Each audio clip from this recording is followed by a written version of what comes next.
So by now, we've all heard how Timbaland's remix of Apologize jump-started the career of up-and-comers OneRepublic. But that collaboration was actually years in the making. And as you're about to see, it all started right here in this building.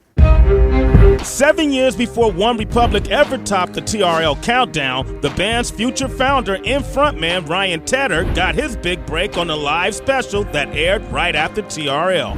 Won't you let me inside your perfect world for one night? On the show, Ryan was one of 5 young artists competing for a record deal with Lance Bass's Freelance Entertainment. At that time, I was trying to be a professional writer as well as an artist.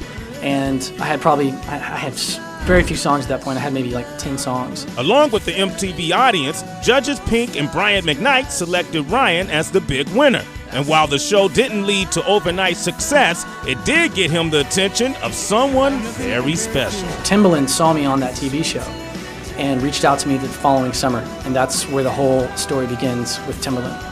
Long before Timbaland became an artist himself, the super producer signed Ryan to a production deal, jet-setting between Miami and New York to produce and write for artists like Bubba Sparks, Missy Elliott, Paul Oakenfold, and Jennifer Lopez. Writing for other artists and having those kinds of cuts and success is cool, but I didn't move across the country to be a producer. I ended up falling into it because I refused to do anything that wasn't music related. I sold my car, I sold my everything, bought studio equipment. I was like, I will not have a plan B. This is my plan A. To keep that plan alive, Ryan moved back home to Colorado and refocused his energies on his career as an artist. I ended up having years of writing under my belt, so when we started the band, it wasn't just like, hey, let's get in a garage and see if something cool pops out and see if we get lucky and write a good song. With hit making in his corner, Ryan recruited high school buddy Zach Filkins to form OneRepublic in 2004. When we started this, Zach and I had a long discussion in Colorado, and we're like, you know what?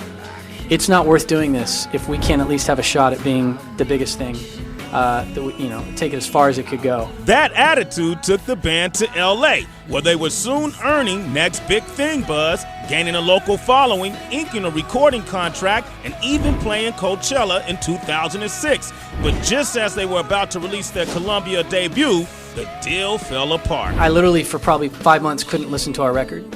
When we got dropped, I wouldn't listen to it because I listened to it and I'd think to myself, if people don't connect with these songs, then I literally am so out of touch and I don't know music. But this is 2007, and in the age of MySpace, bands don't need to be signed to get noticed anymore. Out of nowhere, we took off on MySpace, and we shot up to like 15,000 plays a day to like 50,000 overnight, and happened to be right after we got dropped. So Apologize, of course, was the most popular song, and it kind of took off from there. Shortly after getting dropped, we had about 3 or 4 labels hit us up, and Timbaland called me and said, I have a new situation at Interscope, and I'd always been a huge fan of Interscope as a label. So just as he kick-started Ryan's career 7 years earlier, Timbaland gave OneRepublic a second shot, signing the band to his Interscope imprint, Mosley Music Group.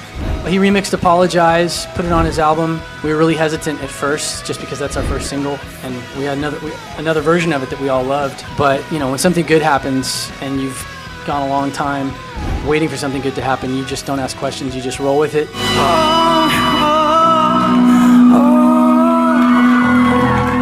The original version of Apologize and Timbaland's remix are both available now on OneRepublic's debut, Dreamin' Out Loud. A third version of Apologize that didn't make the album is a crunk remix by Lil Jon. The band plans to release that real soon.